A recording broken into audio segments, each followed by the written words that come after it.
as you can probably see, I'm wearing a cowboy hat and cowboy boots, right? I recently went to Texas, and I got totally Texified. I went from San Antonio to South Padre Island, Corpus Christi. We went to Alvin, Austin, and then back to San Antonio. Couldn't come back without a hat and cowboy boots. And I heard that C.J. Grisham was going to be here, so I wanted to make sure he felt warm and welcome with familiar sights of cowboy hats and cowboy boots on here today. Since we're here, I get a chance to see you all. I network with you all in social media, whether it's Facebook, Instagram, YouTube, newsletter, you name it. I think I'm on everything but that new one, Snapchat. But it's really good to come out here and to see you and to network with you all, and in some cases, rekindle friendships that we started here at this march in previous years. Also to establish new friendships and new relationships with those of you that I've been networking with online. And I truly am honored that people drop by my page and we get to have many detailed discussions on a variety of topics. But since we're here today at the Second Amendment March, it's only appropriate that we talk about guns. And we talk about gun rights and fighting for the cause of liberty. I'm getting pretty up there in age. I'm not going to tell you exactly how I am, but if I take off my hat, you'll clearly see that I got a sea of cotton up there. Okay? This year, though, this upcoming election, I feel like a sense of dread, when I look at the state of politics at the national level right now. On the one side, one major political party, the Democratic Party, they're assuming the highest office, well, not assuming, but they're pursuing the highest office in the land, the presidency.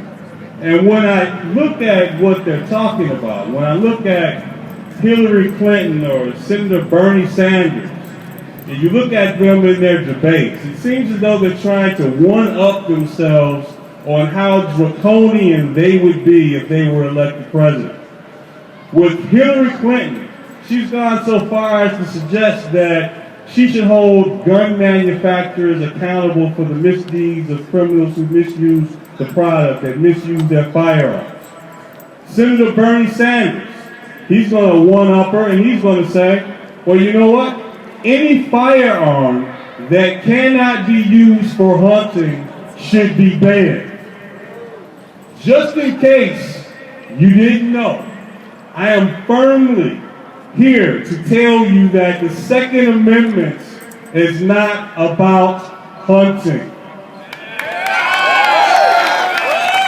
The Second Amendment is, and has always has been and will continue to be, is our last line of defense against a government that has turned tyrannical and seeks to take away our freedom. So that is why we have the Second Amendment.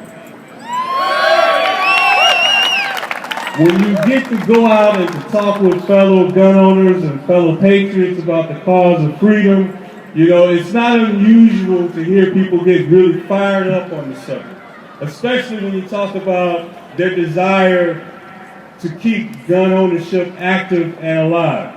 If we look at just the statistics on guns in this country, there is an estimated 300 million guns in circulation today.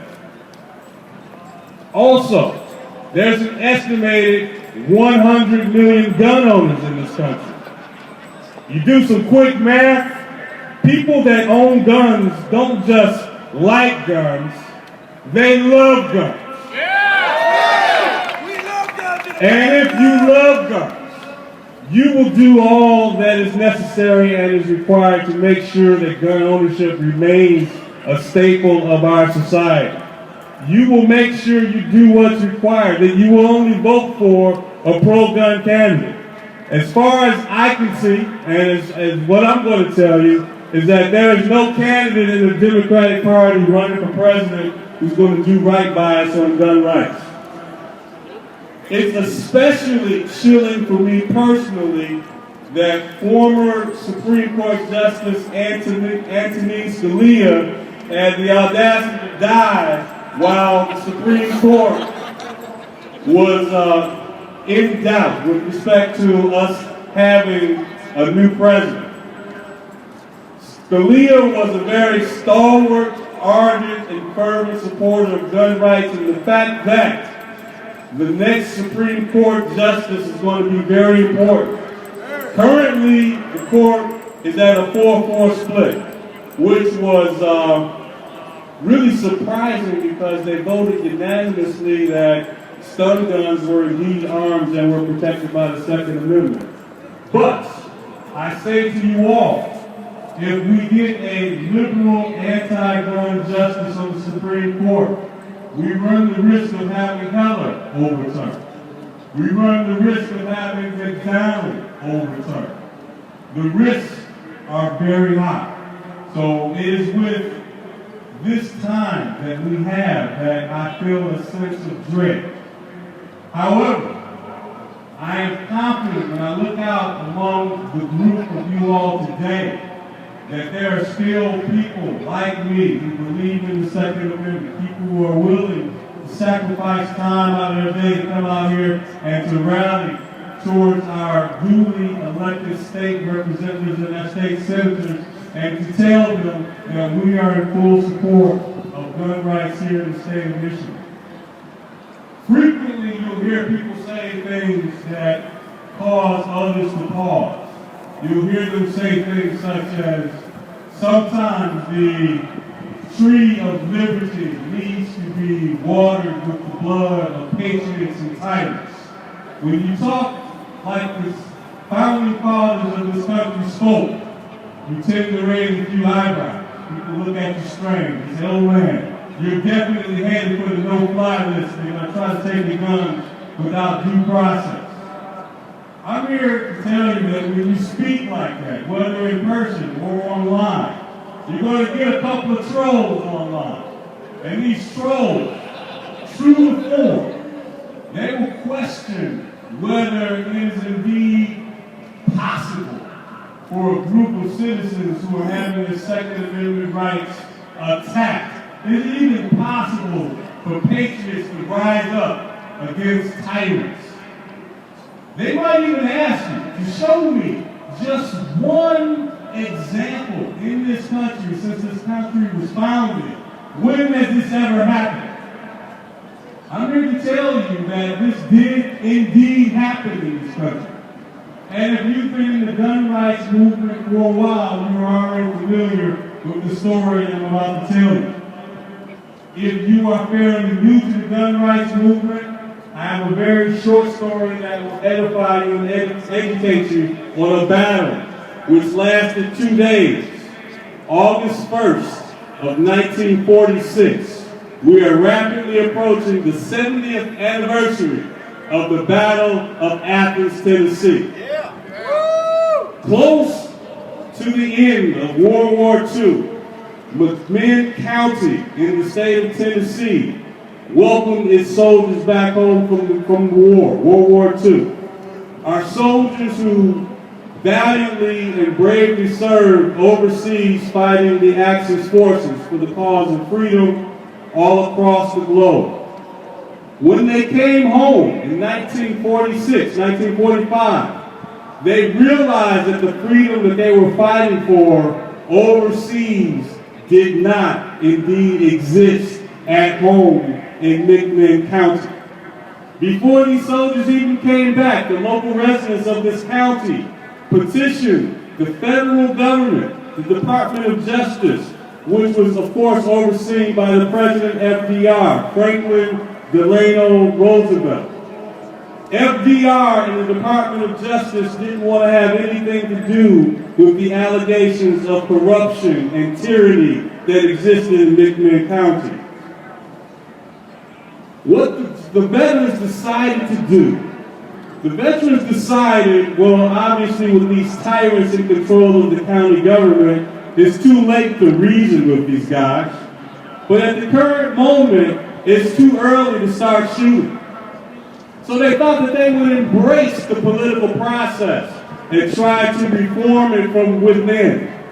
They decided to run a complete slate of GI candidates from the county sheriff all the way down the ticket. They campaigned hard and they campaigned valiantly. From their polling results, it appeared that victory politically was certainly soon at hand. To ensure that their goal of having tyranny eradicated in their home county of McMinn, they petitioned the government one more time. They petitioned the FBI, the Federal Bureau of Investigation, to come to McMinn County and to send federal election monitors to ensure that there were fair and free elections. Once again, the federal government turned a blind eye to the citizens of McMinn County. If they were to get freedom, they would have to get it for themselves and not depend on some federal government to give it to them. On the day of the election, August 1st, 1946, the corrupt sheriff of McMinn County brought in 200 additional armed thugs and goons to ensure that the election went its way. When the GIs had their own election monitors to make sure that there wasn't any wrongdoing or chicanery going on, they were promptly dismissed and pushed to the side and not to be a part of this political process. This issue came to a head when one brave man, a black man, a farmer by the name of Tom Gillespie, who, believe it or not, in 1946, it was not a very smart thing to do for a black man to attempt to vote in the South. Undeterred, he pressed forward and demanded to be allowed to vote. As he turned away from law enforcement to make his way over to the voting booth, he was promptly shot in the back. And at that very moment, all hell broke loose at the polling place. The corrupt sheriff took it upon himself to take the ballots and the boxes and to safely secure them, he said, for the sanctity of the election, to take them over to the county jail. This definitely did not sit well with the veterans who were running for office and who wanted to restore liberty in McMinn County. They knew that the corrupt sheriff was going to manipulate the ballots and ensure that their corruption still reigned the day. So the veterans, they went outside, they had a quick meeting, they had a huddle, and said, hey, what are we going to do? They said, hey, this is tyranny. We fought for freedom overseas. Let us fight for it now. Go home, get your guns, and come back. We will get those ballots from the sheriff's county jail. And of course, you know, we're talking about guys from the South. If you think us guys up north like our guns up here, I'm here to tell you that the guys in the South love them just a little bit more. In the South, depending on where you live, if you don't know how to shoot, you can't eat. These guys got their guns, and they quickly realized that they didn't have enough guns. Yes, Southern guys have guns, but you know what? They had 200 additional thugs augmenting and supplementing the troops, the sheriff's deputies that were on staff. So our GIs, they had a very great idea. They said, hey, let's go to the national and state local armory and let us borrow the guns that are there. Our warriors went to borrow the guns from the armory. They borrowed Colt 45 pistols and British Enfield rifles. Now they had enough to fight for freedom in their hometown. They promptly went to the sheriff's jail and they said, give us the ballots. The corrupt sheriff and his deputies fired upon our patriots. Our patriots then took higher ground and then began in earnest the Battle of Athens. There was gunfire and exchanges that persisted throughout the day, throughout the evening, and into the night. It even passed and transpired into the very next day, August 2nd of 1946. At one point, around 2:45 a.m. in the morning, it was pretty much understood that this is going to be a protracted battle unless something momentous occurred. So those improvising patriots came up with a plan to create some improvised explosive devices. They found themselves some dynamite, and they created bombs, and they bombed the county jail. Predictably, the tyrants fled and left the ballot boxes and the votes. Liberty was indeed restored by the patriots who took the ballots and secured them for later on that day. They then took to the airwaves and broadcast to the citizens of that county that they would soon be free, that the ballots would be counted openly and in public. Later that day, that prophecy was realized as the corrupt sheriff was taken and kicked out of office. The GI slate of candidates won the day. Liberty was destroyed. So there are two basic lessons to be learned from this very short history lesson. One is that the Second Amendment is not about hunting. The Second Amendment was given to us by our founding fathers as a last resort to fight against tyranny and corrupt government officials who will not do our bidding. The second point to be taken from this exercise is that true patriots will fight for liberty against all enemies, foreign and domestic. With that, I leave you and thank you very much for your time.